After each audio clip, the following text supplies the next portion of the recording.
வணக்கம் சார். வணக்கம். எப்படி இருக்கீங்க?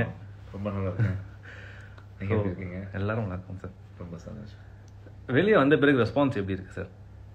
ஐயோ, ரொம்ப சூப்பராக இருக்கு. நான் எப்படி சொல்கிறதுன்னா, அது எப்படி நான் உணர்றேங்கிறது ரியலாக. நான் நிறைய ஷோஸ் பண்ணியிருக்கோம், நிறைய ஷோஸ் பார்த்துருக்கோம், நிறைய மேடைகள் பங்களிச்சிருக்கோம், நிறைய படங்கள் நடிச்சிருக்கிறேன், நிறைய வெற்றிகள் தோல்விகள் பார்த்துருக்கிறேன், மக்களோட தியேட்டரில் போய் படம் பார்த்துருக்கேன்.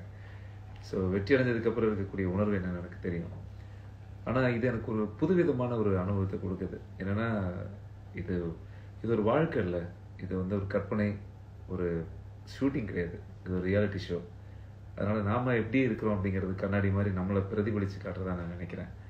ஸோ அதனால் நம்ம இதில் மக்கள் நம்மளை பார்க்கும்போதும் சரி, வெளியே போகும்போதும் சரி, இந்த அன்பும் பாசமும் எனக்கு ஒரு புதுவிதமான ஒரு உத்வேகத்தை கொடுக்குது. So I am very happy ஆக்சுவலாக. சார், நீங்கள் வெளியே வந்த பிறகு பிரியா மேம் என்ன சொன்னாங்க கேட்டிருக்காங்க? உங்களுக்கு எல்லாம் தெரியும். என்னென்னா, ஏதாவது இப்போ நம்ம ஷூட்டிங் போகும்போதோ இல்லைன்னா ஏதோ ஒரு விஷயம் போகும்போது வீட்டில் நம்ம டிஸ்கஸ் பண்ணுறது உண்டு. இந்த ஷோ எப்படி அணுகுமுறை இருக்கணும், இது எப்படி பண்ணணும் அப்படின்லாம் நிறைய யோசிச்சது உண்டு. எனக்கும் இது ரொம்ப திட்டமிடுறது அப்படிங்கிறத விட முதல்ல என்னால் அங்கே இருக்க முடியுமா அப்படிங்கிறது தான். இப்போ பிரியாக்கெல்லாம் நீ 2 வாரம் இருப்பியா, இல்லை 3 வாரம் இருந்துருவியா, உன்னால் இருக்க முடியுமா அப்படிங்கிறது தான் என்னுடைய. அது இருக்க முடியுமா அப்படின்னா, நான் எனக்கு அந்த குவாலிட்டி இல்லை, என்னால் முடியாது அப்படிங்கிறதல்ல. சில குணம், சில இந்த மாதிரியான வீடுகளில் நம்ம போய் இருக்கணும், அட்ஜஸ்ட்மெண்ட்டு, பொறுமை, இதெல்லாம் நமக்கு அங்கே இருக்கணும். அதனால் உன்னால் முடியுமா, உன்னோட திங்கிங்கு அதெல்லாம் அது நீ தாங்குவியா அப்படிங்கிறது தான் ஒரு ஆச்சரியமான விஷயம் அது. ஸோ நானும் அப்படி தான் நினச்சிட்டு இருந்தேன். சரி, நம்ம போகிறோம், இதில் என்ன எண்ணங்கள்லையும் சரி, இதுலேயும் சரி, நமக்கு கொஞ்சம் அனுபவங்கள்லையும் எக்ஸ்பீரியன்ஸ்லையும் வயதிலையும் நமக்கு வேறுபட்டவங்க நிறையா இருக்கிறாங்க. ஸோ அது ஒத்து போகுமா ஒத்து போகாதா நிறையெல்லாம் யோசிக்கிறது உண்டு. ஆனால் போனதுக்கப்புறம் தான் எனக்கு தெரிஞ்சது, இந்த தீபாவளி அன்னைக்கு நினைக்கிறேன் ஆக்சுவலாக. ஏன்னா நான் எப்படி இருக்கேன்னு எனக்கே தெரியாது. இப்போ ஷூட்டிங்னா சொல்லிடலாம், நான் என்ன பண்ண போகிறேன்னு எனக்கு தெரியும். இங்கே நான் என்ன பண்ண போகிறேன், நாளைக்கு மத்தியானம் நான் என்ன பண்ணணும் அப்படின்னு நினச்சிக்கிட்டு சண்டை போடணும், நைட்டுக்கு சண்டை போடணும் அப்படி திங்க் பண்ண முடியாது இந்த வீட்டில். ஏன்னா எல்லாத்தோடையும் நான் பெட்டை ஷேர் பண்ணுறேன், அவங்க கூட தான் அன்பாக இருக்கிறேன். ஒன்று அவங்க கூட தான் நான் வாழணும். ஒன்று ஒரு வீட்டில் வாழணும்னா நான் முதல்ல ஒரு மனிதனாக பாசமாக பழகணும். பழகுனா தான் அந்த அன்பு இருக்கும். ஸோ எனக்கு நான் எப்படி இருக்கேன்னு இந்த வீட்டில் தெரியல. எனக்கு முதல் முறையாக நான் எப்படி இருக்கேன்னு தெரிஞ்சது எப்படின்னா, இங்கே ஒரு 30 days கழிச்சு தீபாவளி வந்தது. வரும்பொழுது எல்லாத்துக்கும் லெட்டர் வந்தது வீட்டில் இருந்து. அந்த லெட்டரில் எல்லாரும் ஃபீல் பண்ணாங்க. எனக்கு ஃபஸ்ட் டைம் நான் நிறைய பிக் பாஸ் ஷோ பார்க்கும்போது நான் நினச்சிருக்கேன், அந்த மாதிரி எல்லாரும் கண்ணில் தண்ணீர் விட்டு அழுவாங்க. வீட்டில் யாராவது பார்த்துட்டாவோ, லெட்டர் பார்த்துட்டாவோ எல்லாத்துக்கும் கண்ணில் தண்ணீர் வரும். ஏன், என்னது, நம்ம ஷூட்டிங் போகிறோம், இல்லை வெளியூர் போகிறாங்க, துபாய் வேலைக்கு போகிறாங்க, என்ன உடனே அழுகணும்லாம் நான் நினச்சது உண்டு. ஆனால் எனக்கு முதல் முறையாக பிரியாவோட அந்த லெட்டர் பார்க்கும்போது எனக்கு பயங்கர கண்ணில் தண்ணீர் வந்துருச்சு. எனக்கு சொல்லவே தெரியல அந்த இடம். எல்லாருமே அழுகுறாங்க. எனக்கு அழ வருது அது பார்க்கும்போது. ஏன்னா அந்த கையெழுத்தில் அந்த வார்த்தைகள், ஃபோன் பண்ண முடியாது, இங்கே என்ன நடக்குதுன்னு தெரியாது, நமக்கு நேரம் தெரியாது, நம்ம முகமே தெரியாத ஒரு 20 பேர்த்து கூட நம்ம வாழ ஆரம்பிக்கிறோம். அப்போ ஒரு தாய்மடி இல்லைங்கிற மாதிரி நமக்கு ஒரு பயங்கர ஃபீல். அந்த கையெழுத்து பார்க்கும்போது அவ்வளோ சந்தோஷம். அதில் ஒரு வரி எனக்கு இன்னும் ஞாபகம் இருக்குது, இந்த வீட்டில் நீயா இருக்கிறது எனக்கு ரொம்ப மகிழ்ச்சி அப்படின்னு சொன்னாங்க. ஸோ அது எனக்கு அந்த ஒரு வரி தான் எனக்கு பெரிய, நான் உள்ள பொக்கிஷம் மாதிரி வச்சுருந்தேன். ஸோ அப்போ இந்த வீட்டில் நானாக இருக்கிறேன் அப்படிங்கிற எனக்கு ஒரு நம்பிக்கை இருந்தது. ஸோ இது முடிச்சுட்டு வரும்போதும் நான் எவ்வளோ நாள் இருந்தேன், நான் என்னடா வெளியே வந்துட்டேன், இன்னும் இருந்திருக்கலாம் அப்படிங்கிற எனக்கு நோக்கமெல்லாம் இல்லை. கப்படிச்சுட்டு வரணும், இது அந்த எனக்கு நோக்கத்தை விட இது நான் ஒரு ஒர்க் ஷாப் மாதிரி பார்த்தேன் மென்டலாகவே. ஸோ அதனால் எனக்கு இருக்கிற நாள் எல்லாமே நான் வெற்றி கோப்பை மாதிரி தான் ஃபீல் பண்ணேன். அதுக்கு தகுந்த மாதிரி என்னோடய ஒய்ஃப் ரொம்ப மெச்சூர்டு ஆக்சுவலாக. என்னென்னா, ரொம்ப ஹாப்பியாக ப்ரௌடாக ஃபீல் பண்ணாங்க. என்ன ப்ரௌடாக ஃபீல் பண்ணாங்கன்னா, உண்மையாகவுமே நீ ஒரு மிக சரியாக இருந்திருக்க அப்படிங்கிறத எனக்கு அவங்க சொல்லி கேட்கும்போது எனக்கு ரொம்ப சந்தோஷம். ஏன்னா நான் தனிப்பட்ட வாழ்க்கையில் நான் எப்படி இருப்பேன்னு தெரியும் அவங்களுக்கு. இப்போ நான் முதல் நான் எப்படி இருக்கேங்கிறது எனக்கு தெரியும், என் வீட்டில் இருக்கவங்க தெரியும். திடீர்னு எனக்குள்ள ஏதாவது ஒரு மாற்றம் நடந்ததுன்னா முதல் எதிர்க்கிறவங்க அவங்களா தான் இருப்பாங்கன்னு நினைக்கிறேன். ஸோ ஆனால் அவங்க என்ன சொன்னாங்கன்னா, நீயா இருக்க ரஞ்சித், கடைசி வரைக்கும் இருந்தேன்னு சொன்னாங்க. ஸோ உண்மையாகவே அதுதான் எனக்கு கண்ணாடி மாதிரி. எனக்கு இப்போ ஒரு பெரிய சந்தோஷம். நான் முதல்ல வீட்டிலனா என் ஒய்ஃபு, என் குழந்தைங்க, அவன் சொல்லணும்ல, அப்பா குட் பான்னு சொல்லணும்ல, எனக்கு அது போதும். கெட்ட பேர் மட்டும் தான் வரக்கூடாதுன்னு நினைக்கிறேன்.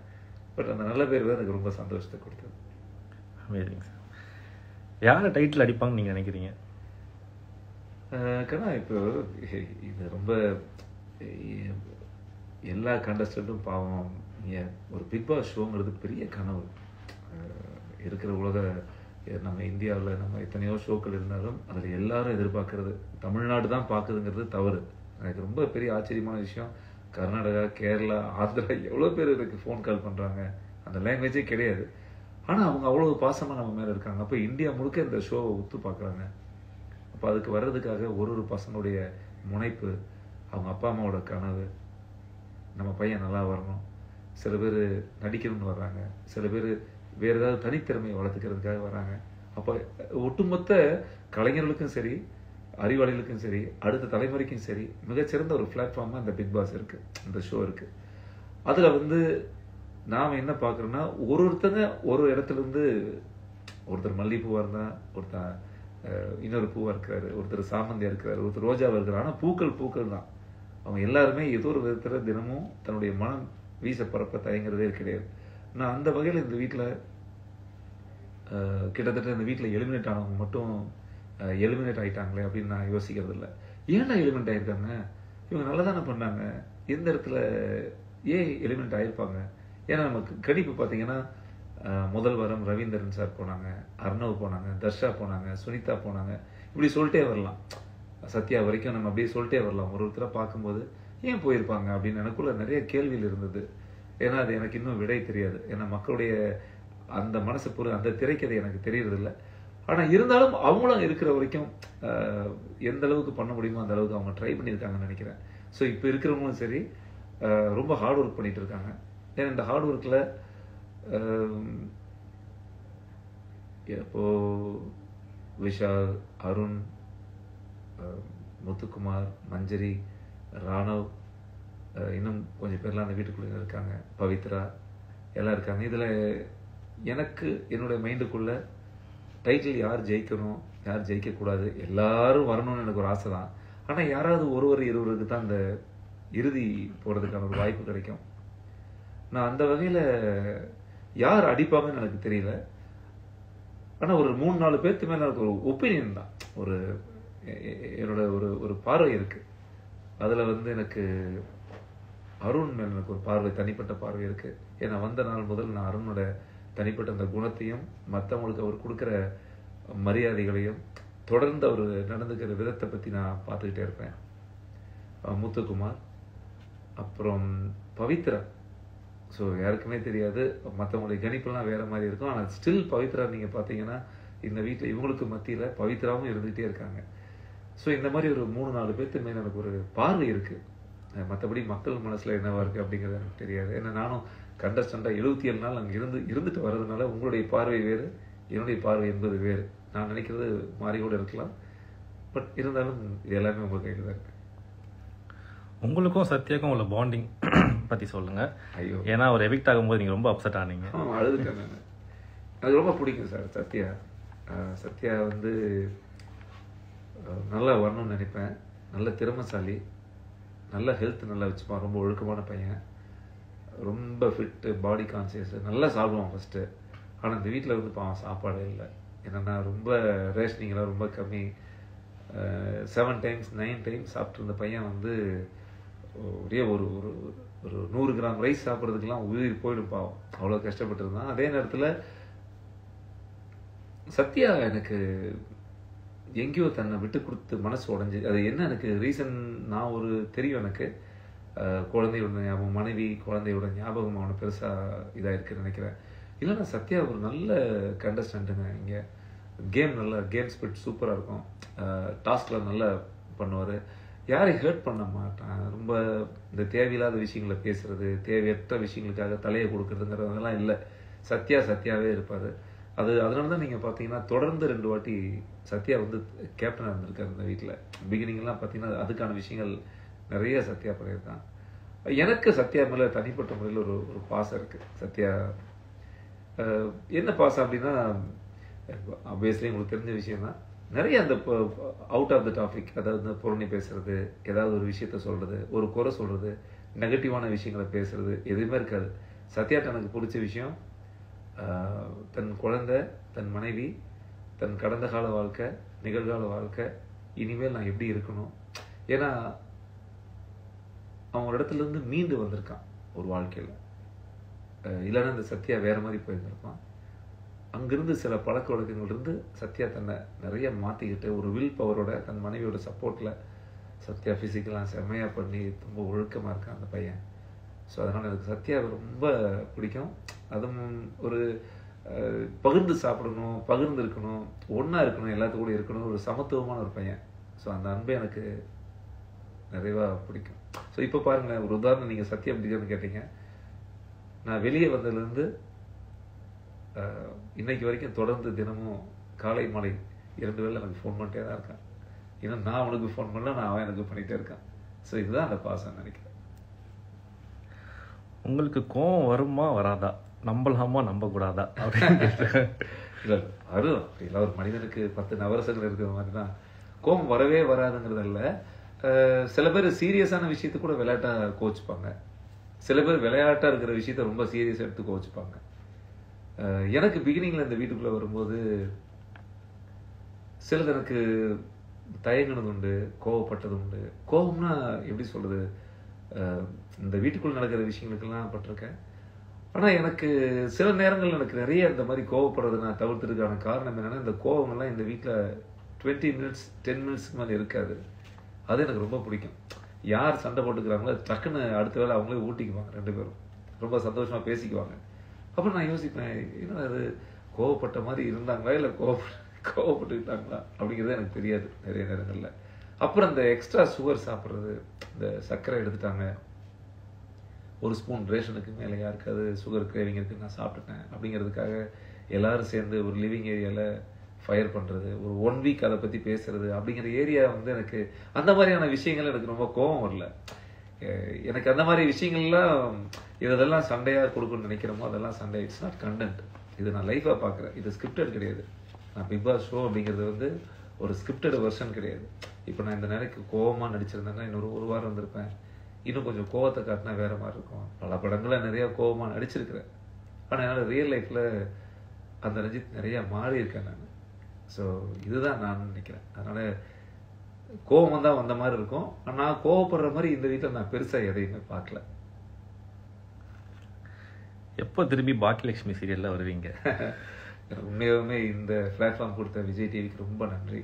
ஏன்னா முதல் முறையாக செந்தூர் போயின்னு ஒரு சீரியலில் நான் என்னுடைய இந்த மக்களுக்கு எனக்கு உண்டான தொடர்பை ரொம்ப நாள் கழிச்சு எனக்கு ஏற்படுத்தி கொடுத்தது நம்ம விஜய் டிவி தான்.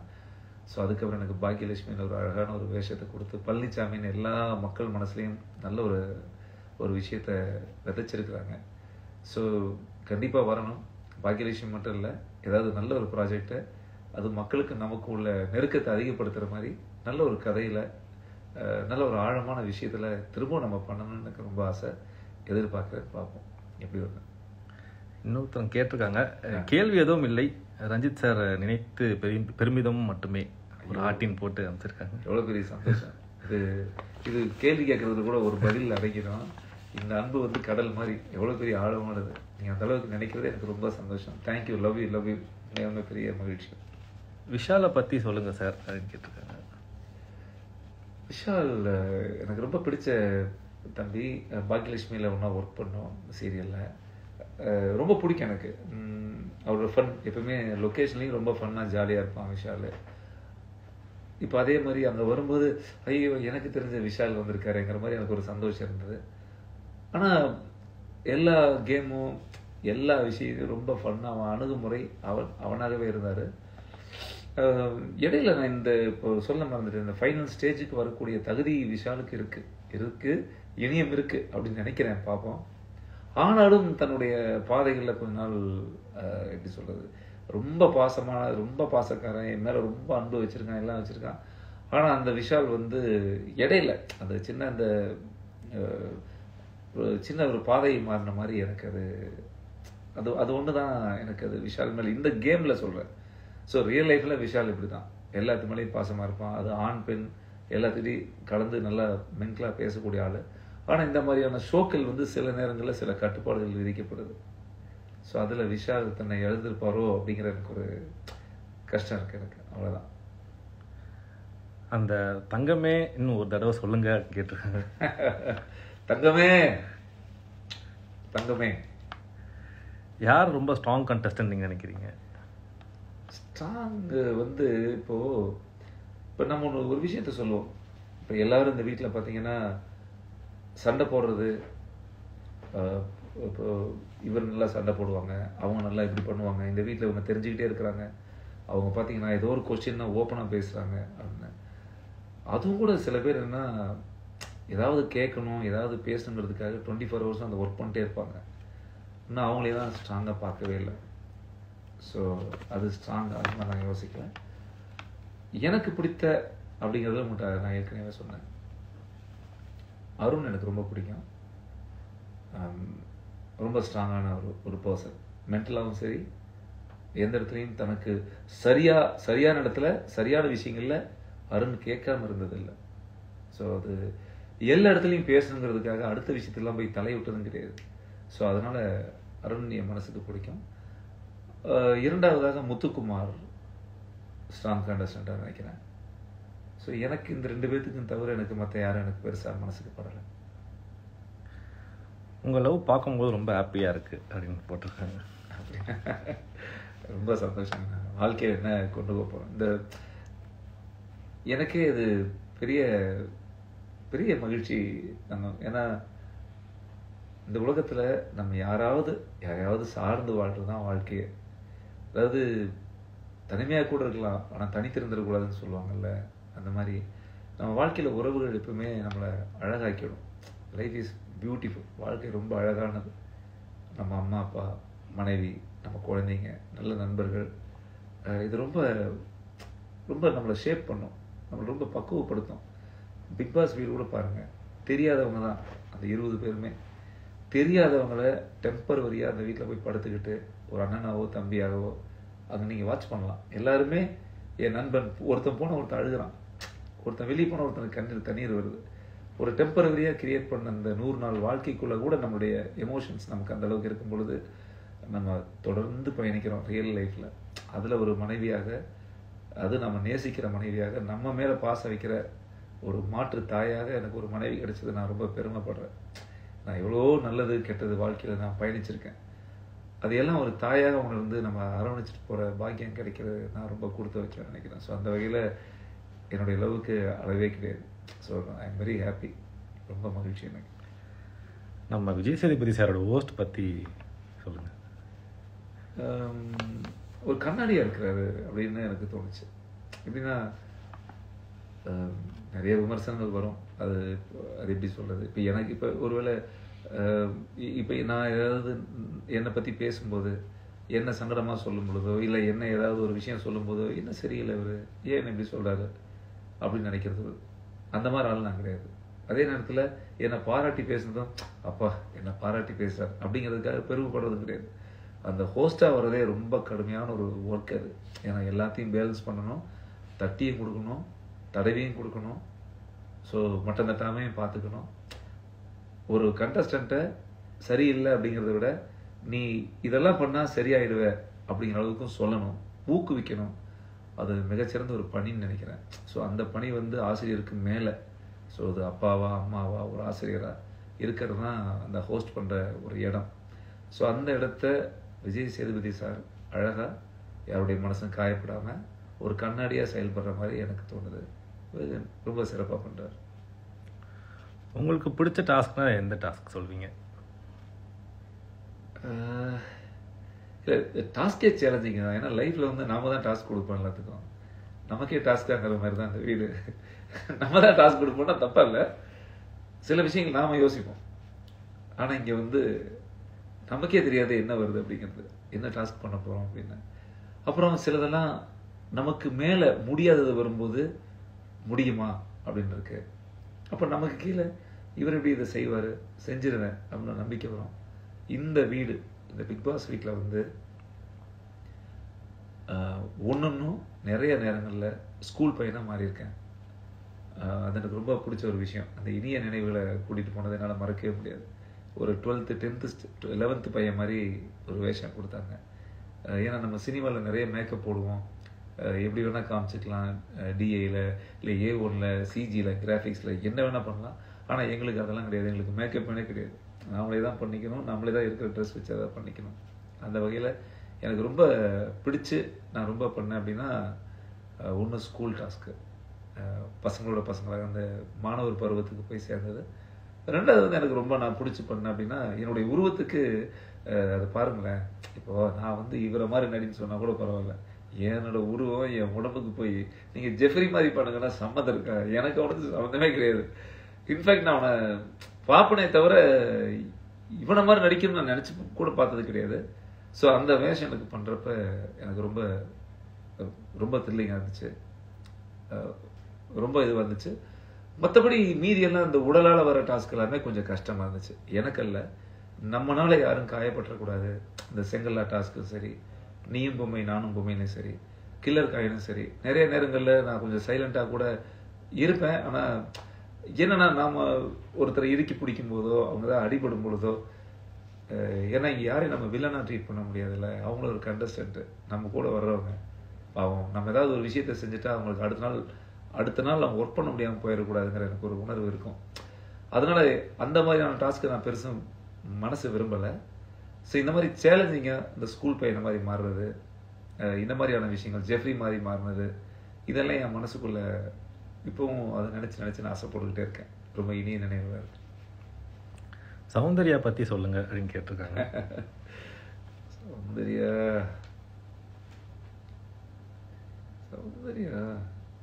வெளியே வந்தால் தான் எனக்கு யாருன்னே தெரியும் போல. நல்ல பொண்ணு, எல்லாரும் நல்லவங்க தான் ஆப்வியஸ்லி. சௌந்தர்யா வந்து அவங்களும் பார்த்தீங்கன்னா சில விஷயங்கள் மனசில் படுறத கேட்பாங்க, பேசிடுவாங்க. வெளிப்பாடு தான் நான் வேறு மாதிரி இருக்கும். இப்போ ஒருத்தர் ஒரு மாதிரி அணுகுமுறை தான் அதில். இப்போ நான் ஒரு மாதிரி பேசுவேன், என்ன மாதிரியே அவங்க பேசலைங்கிறதுக்காக அப்படி அவங்கள எடுத்துக்க முடியாது. சில பேர் நல்ல உச்சரிப்பு நல்லாயிருக்கும், அவங்கெல்லாம் ரொம்ப கிளவராக பேசுகிற மாதிரி பேசுவாங்க, அதுக்காக அவங்க சிறந்தவங்கன்னு சொல்ல முடியாது. இந்த வீட்டில் யாருனாலையும் தவிர்க்க முடியாத ஒரு கண்டஸ்டண்ட்டாக சௌந்தர்யா. அது ஏன்னா முதல் 2 வாரத்தில் 13 பேர் சேர்ந்து நாமினேட் பண்ணி இந்த வீட்டில் இருக்கவே கூடாது, தகுதியில்னு சொல்லி, நம்ம இந்த வீட்டை பற்றி தான் உங்களுக்கு தெரியும் இல்லையா. நல்ல என்னதான் நைட்டில் சாப்பாடு விட்டாலும் காலையில் வீட்டை விட்டு வெளியே போட்டு சொல்கிறது அவங்க தான் இருப்பாங்க. ஸோ அந்த மாதிரி ஃபஸ்ட்டு 2-3 வாரங்களில் சௌந்தர்யா பேசவே தயங்குவாங்க. பாவம், எல்லாரும் சேர்ந்து அவங்கள தான் வெளியே போகணுன்னு சொன்னாங்க.